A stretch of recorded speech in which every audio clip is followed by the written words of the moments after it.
Hari ini kita bisa terbuka, ya, kita terbuka, media terbuka, kita bisa cek.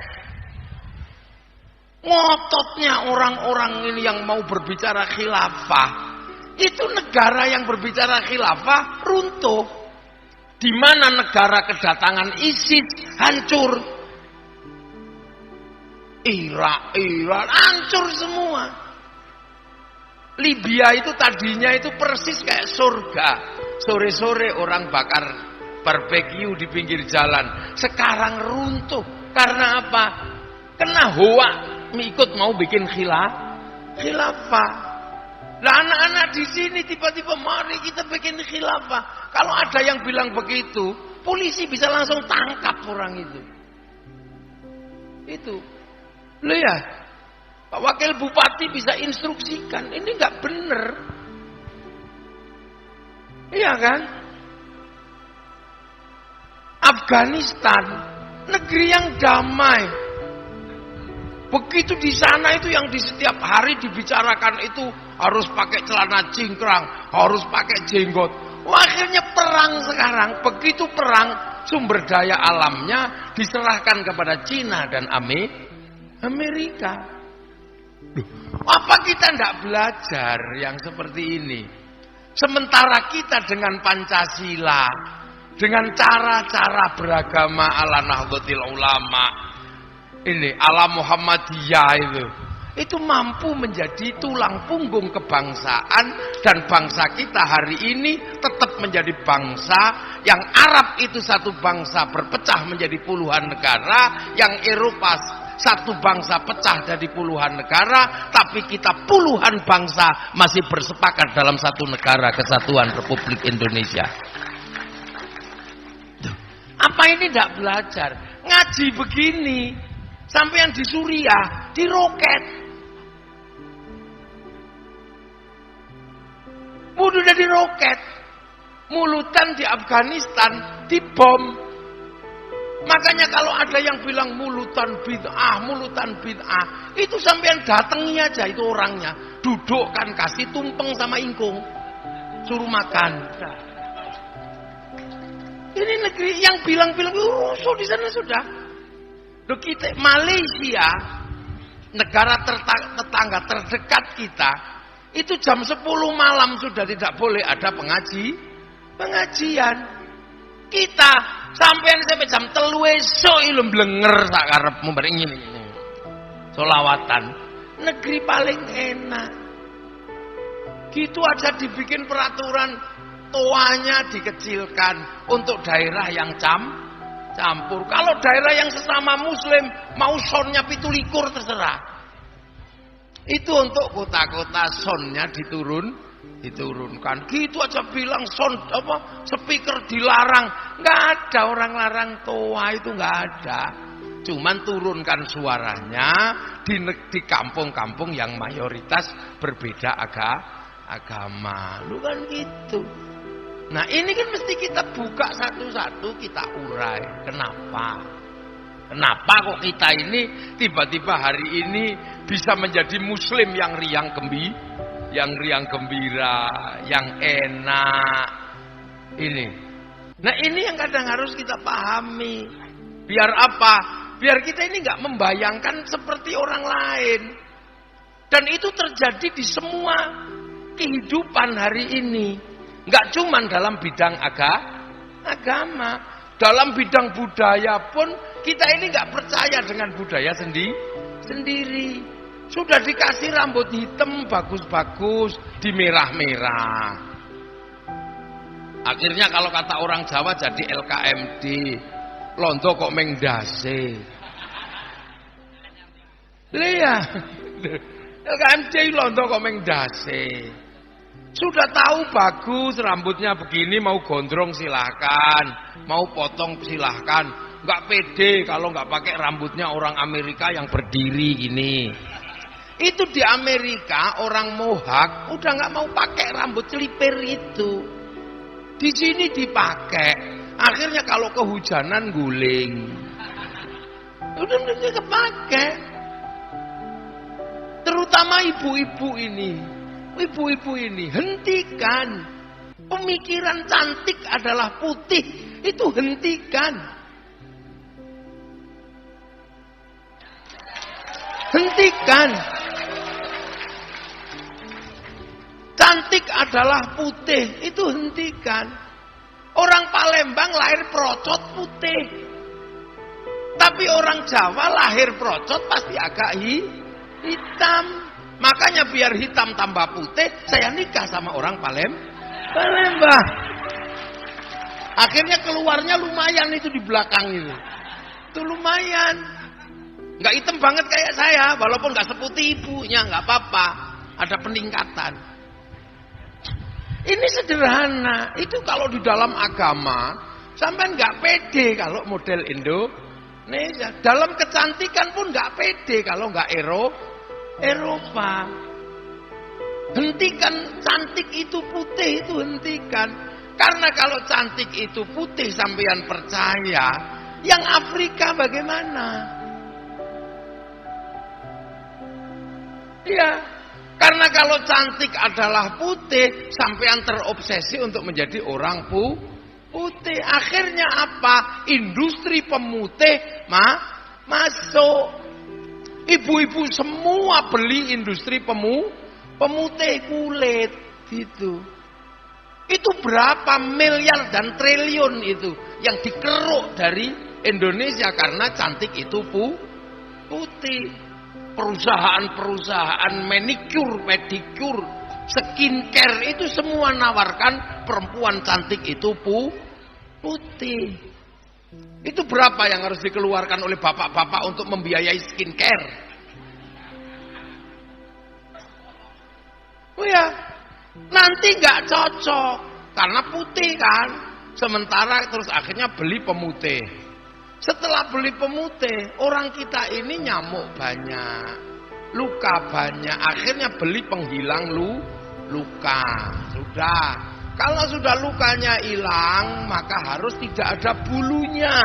Mulai beli alat penghilang bulu. Komplit nanti. Akhirnya jadi cantik. Ya memang cantik. Setelah itu kemudian apa yang dipakai?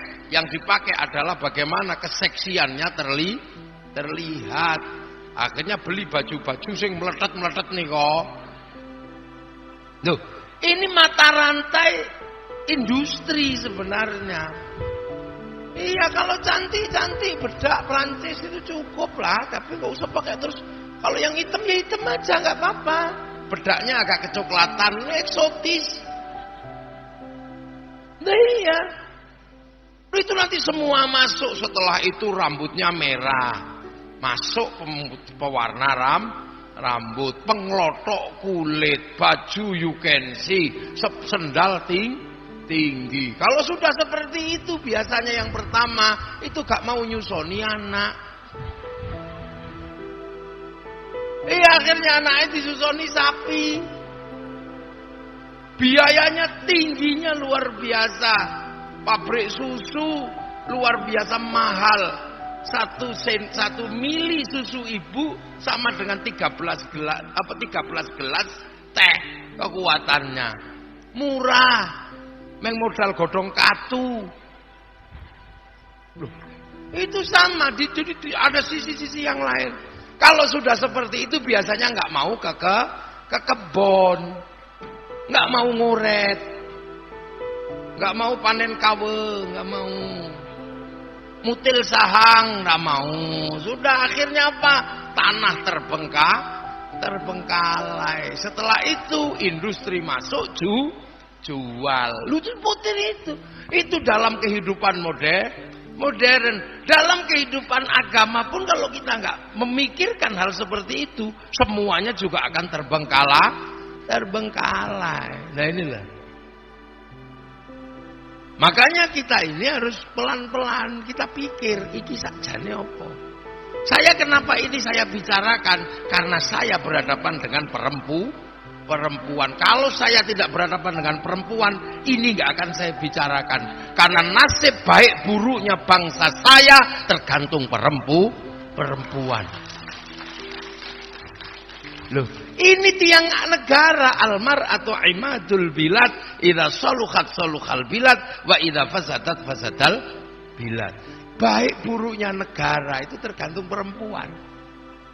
Sementara hari ini semua batasan-batasan milenial itu negara. Betapa hari ini negara itu menjadi simbol yang mampu menjamin kehidupan manusia. Itu. Kenapa? Ini zaman transnasional. Apa yang terjadi di Amerika bisa kita ikuti di sini. Semua diikat oleh satu kekuatan yang tidak ada batasnya sudah. Dulu orang lihat flora fauna masih butuh TVRI. Sekarang orang lihat flora dan fauna tinggal buka handphone. Terserah sampean. Dulu orang baca berita tergantung koran. Sekarang baca berita tergantung internet. Internet tidak ada batasnya. Sampean mau lihat apa ada di internet itu. Hari ini yang mau sampean lihat itu perempuan Afrika ada. Sampean pengen lihat laki-laki Brazil ketemu di situ. Laki-laki paling gagah di dunia. Pasti ketemunya bukan orang Ogan. Pasti di situ yang muncul orang Eropa, orang apa, ketemu semua. Semuanya sekarang tidak lagi dibatasi oleh negara. Nggak ada batasannya. Sampai transaksi hari ini dengan orang Eropa bisa. Kirim gambar, kirim foto langsung ke Eropa bisa. Dulu kerinduan itu masih dijawab oleh Pak Pos. Semenjak kepergianku transmigrasi ke Oku Timur, aku merindukanmu di Banyumas. Mulai panjang ceritanya. Tulis terus nanti 4 kali 4 16. Sempat tidak sempat harap dibalas. Terus Pak Pos tunggu. Sekarang nggak pakai. Tinggal gitu nyampe. Semua serba transnasional. Makanya jangan heran bapak-bapak ini. Dulu orang tua itu gagah. Punya anak cantik itu gagah. Siapa yang datang bisa kita proteksi. Kamu anak siapa? Kamu kerjaannya apa? Sekarang punya anak cantik, orang tua nggak bisa lagi macam-macam. Anaknya dihadang di depan pintu, anaknya video call sama pacarnya. Bapakmu lagi kemana? Lagi ngadang sampean di depan pintu. Video call. Oh, ini dunia baru. Akan tetapi bahwa lintasan perubahan ini semuanya tidak berani macam-macam sama negara. Sampean bisa menjadi orang seperti orang Inggris, silakan. Tapi kalau mau masuk ke Inggris tetap ditanya pasportmu mana. Bahkan perintah Tuhan yang namanya ibadah haji patuh pada negara. Kalau negaramu nggak mengizinkan kamu keluar, kamu disuruh pulang sama Saudi. Lu ini. Makanya masa depan dunia ini adalah masa depan negara. Makanya saya penting menyampaikan ini karena di depan saya kebetulan semuanya adalah perempuan, sebagian aja laki-laki. Ini muslimat, ini muslimin. Nasib dunia ada di sini karena setiap kelahiran adalah dari perempuan. Makanya penjenengan semua ini hati-hati, ya. Jaga anaknya, jaga suaminya, agar apa? Tetap mewarisi keindahan kita hari ini bersama tetangga, lebaran, mudik, ada yang mati ya bisa tetap ketemu kayak begini. Ini keindahan yang sampean nggak akan pernah miliki itu kalau sampean hari ini hidup di mana? Hidup di Arab, nggak bisa. Sampean merasakan ini nggak bisa. Hailuke undurno Kang. Hailuk mundur. Iki mobilku dhewe ngadang-ngadangi motoku. Iku surungan mundur iku hailuke iku. Undurno mobil Tin. Silau motone.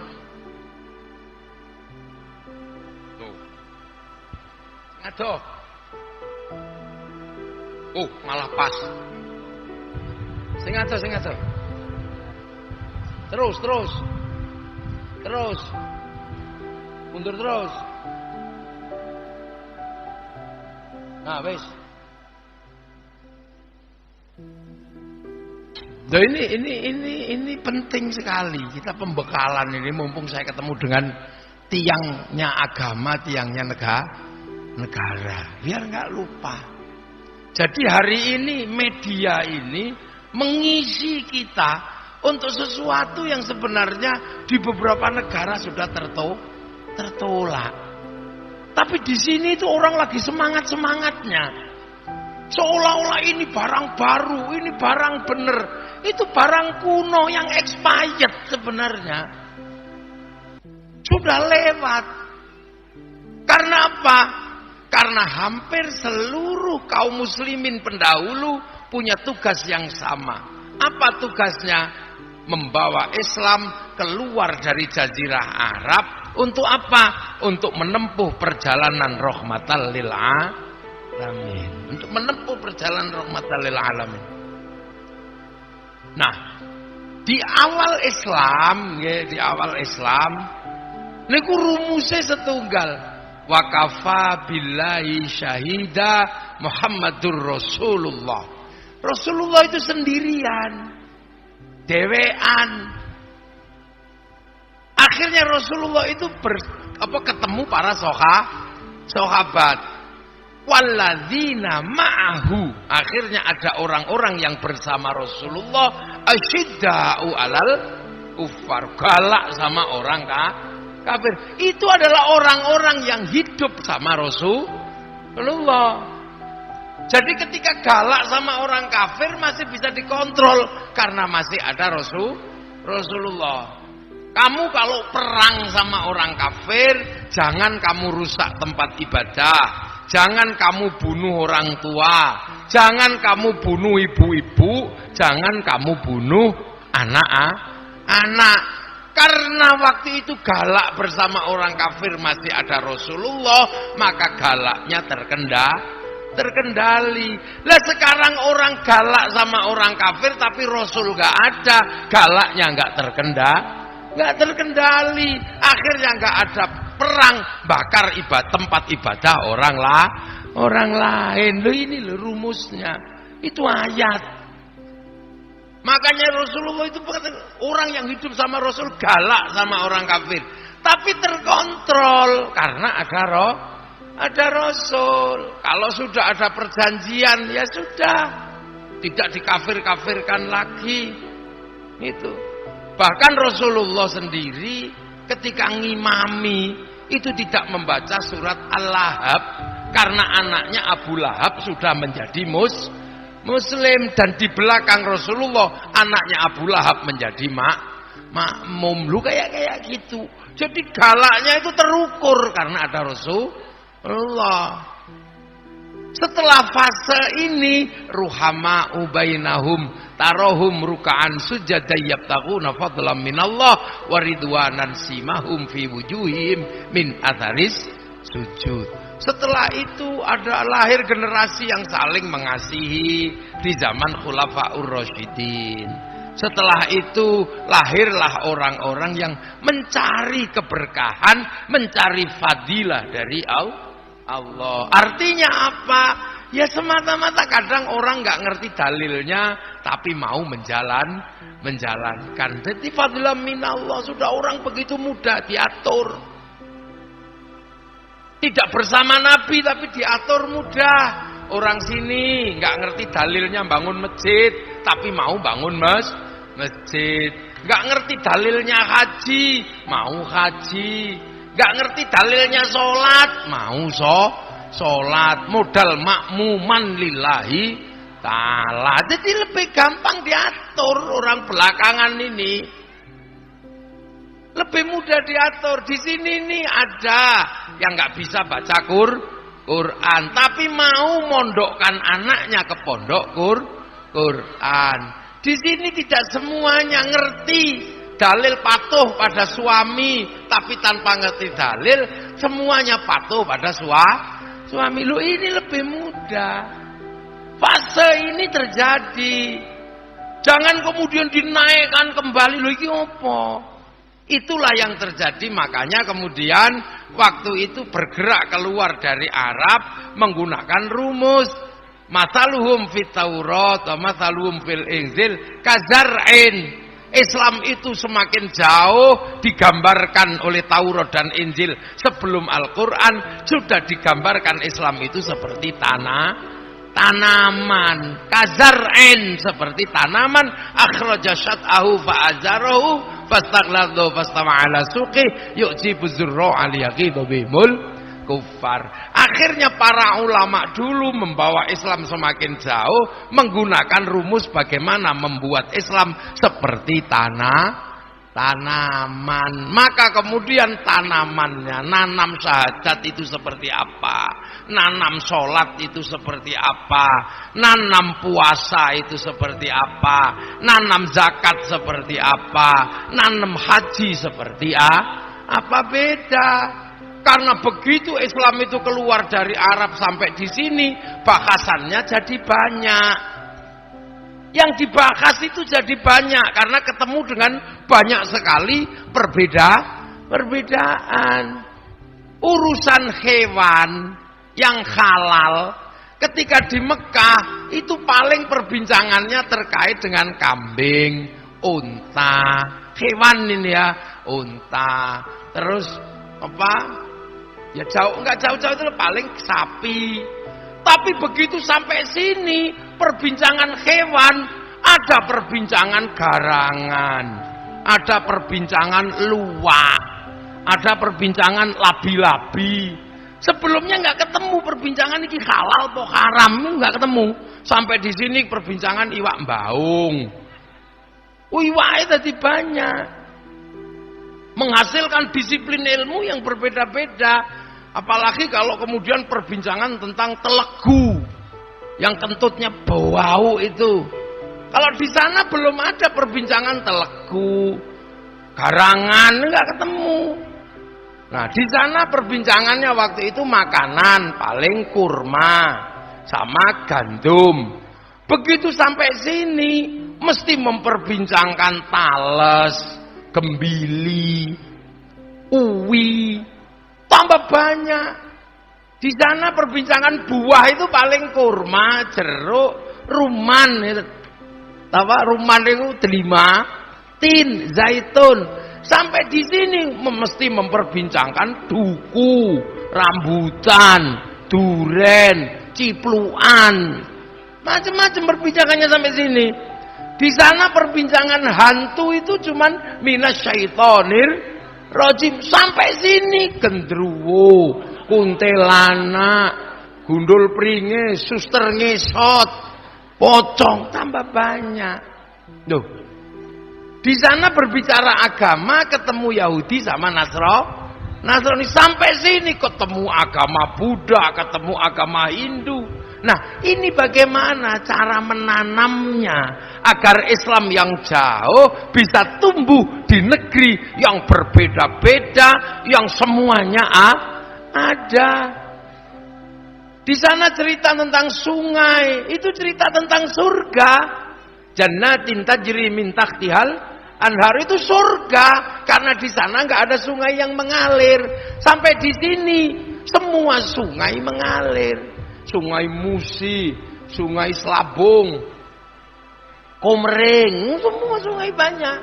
Loh, nah ini loh yang membuat mesti kita pahami bahwa nenek moyang kita yang membawa Islam itu lebih paham bagaimana caranya menanam Islam di Nusantara. Jadi tidak ada kok kemudian dikit-dikit bid'ah. Ini pendatang baru yang belum ngerti. Sama dengan membawa ajaran rambut celipir itu. Hati-hatilah inilah. Makanya kalau yang baru datang ini kadang karena nggak ngerti semangat, semuanya keliru. Kalau tidak pakai jubah, tidak syar'i. Loh, dulu jubah sudah dibawa, tapi begitu masuk ke Belitang nggak bisa dipakai nanam padi. Makanya jubah yang disebut baju syar'i dipotong. Potongan syar'i namanya sar'un. Di sini dulu kalau orang Jawa tempat saya nggak punya huruf ain, maka sar'un menjadi sarung karena ain di sini mau potongo. Duh, ini semua sudah semua dilewati fase itu. Itu kajarin kayak tanaman, makanya ditanam. Kayak saya gini, mestinya kalau di sana syaikhun, ustadzun. Begitu sampai di sini disesuaikan dengan bahasa sini kiai. Nah, kiai. Kalau di terus Gus itu juga bukan bahasa Arab. Kiai itu bukan bahasa Arab. Makanya kalau kumpulan kiai terus di bahasa Arab kan kuyaha, ya nggak bisa. Kuyaha itu yang nggak jadi. Gus terus gawages ya nggak jadi. Nggih ning nawaning ya nggak jadi. Ini di Indonesia. Padahal kiai itu kalau di tempat saya sana ada macam-macam. Ada kebo Kiai Slamet, ada tombak Kiai Pleret, macam-macam. Tapi 500 tahun berikutnya dari tahun 1400 ke tahun 2000 yang menang adalah tetap kiai haji, kiai-kiai yang lain pensiun. Duh, ini menang semuanya. Itulah. Ini yang kadang kita nggak paham. Menanam. Kalau langsung ditanam dengan gaya sini, ya gaya sana, ya nggak tumbuh. Wong khilafah gitu aja ribut. Makanya dulu ditanam pelan-pelan. Tilmidun muridun santri. Musola langgar. Surau. Sholat sembayang. Apa sekarang masih ada sembayang selain sholat? Nggak ada. Duh, itu terjadi. Tapi waktu ditanam seolah-olah loh ini kok semua di model sini. Kazar'in kayak tanaman. Makanya sampai kalau saya di Jawa diajari lerilir tandure wusu milir tak ijo royo-royo tak sengguh kemanten anyar. Islam itu seperti padi.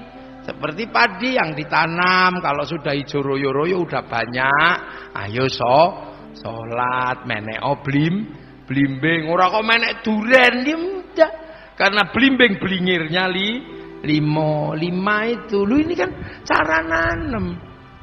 Makanya dulu di sini di daerah sini ada kaum tua, nah, diwajar sama kaummu. Udah, itu saya baca itu sejarahnya, makanya hati. Nah sekarang orang lebih banyak yang kemudian merasa ada barang baru nih. Akhirnya yang lama-lama dianggap jelek semua. Itu. Nah, ini ditanam pelan-pelan. Termasuk bagaimana Islam ketika di sana cuma ketemu satu agama. Di sini ketemu masyarakat agamanya beda. Termasuk budayanya beda. Apa yang harus diterapkan? Apakah Islam punya konsep terhadap manusia yang berbeda-beda? Harus hidup seperti apa? Ternyata Islam punya.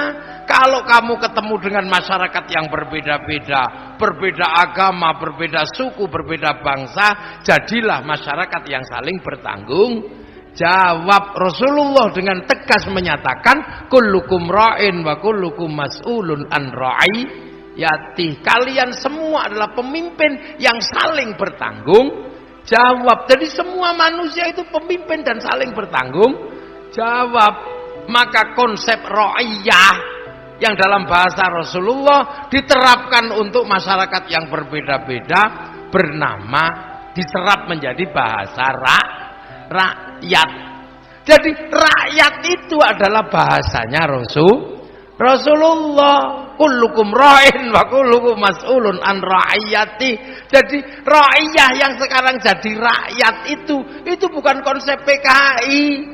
Itu konsepnya Rasul. Kalian bisa hidup bersama-sama, tapi jadilah manusia yang saling bertanggung jawab. Berbeda bangsa, berbeda suku, berbeda agama, hiduplah saling bertanggung jawab dalam satu ikatan kebersamaan persekutuan namanya musyarakah. Maka kemudian diterap ke bahasa kita menjadi masyarakat. Ini Jadi makanya ulama di Indonesia terutama santri nggak pernah meributkan karena ra'iyah itu saling bertanggung jawab. Maka kalau sudah saling bertanggung jawab dalam konsep ra'iyah, jangan saling mengkafirkan. Maka mana sampean lihat ulama-ulama NU kufar kafir? Nggak ada. Itu pasti kiai nyaran itu yang suka ribut itu. Karena apa? Karena nggak ngerti konsep ra'iyah atau rakyat. Dan satu-satunya bangsa muslim dunia yang sanggup mengambil kalimat ra'iyah untuk menyebut warga bangsanya hanya muslim Indonesia. Nggak ada yang lain. Nah itu kan makanya masyarakat yang berbeda-beda itu kan konsep ra'iyah sama. Makanya bagaimana cara menanam Islam, syahadat ditanam dengan cara sini. Saya bersaksi tidak ada Tuhan selain Allah dan Nabi Muhammad utusan Allah. Sepuas sholat ya ditanam dengan cara sini. Karena masyarakat sini sholatnya itu banyak pekerjaan, makanya zuhur mestinya 11:30, ditanamnya jam 11:30. Enggak apa-apa sambil tunggu pujian. Robbana ya Robbana.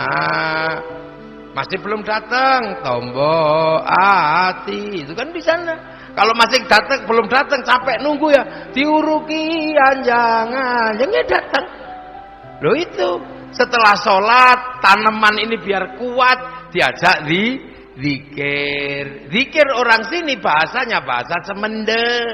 Orang sini bahasanya bahasa Ugan. Makanya agar bisa zikir, kiainya kalau zikir bunyi la ilallah, biar orang dengan bahasa Ugan bisa berzikir dengan bahasa Arab karena denger. Zikirnya juga gede karena kalau zikir diem orang capek langsung tidur. Lu ini kan cara karena Islam itu kuat. Loh, ini cara semuanya. Makanya sampean jangan heran. Bikin beduk. Itu cara biar Islam itu tahu waktu sholat pakai beduk. Karena apa? Beduk itu suaranya keras. Sekarang beduk pensiun karena ada speaker. Tapi beduknya jangan dihilangkan. Karena kalau beduknya hilang, speakernya pas listrik mati nggak ada bunyinya. Nah sekarang beduk pensiun, speaker nggak jalan. Kenapa? Orang pergi ke masjid di WA.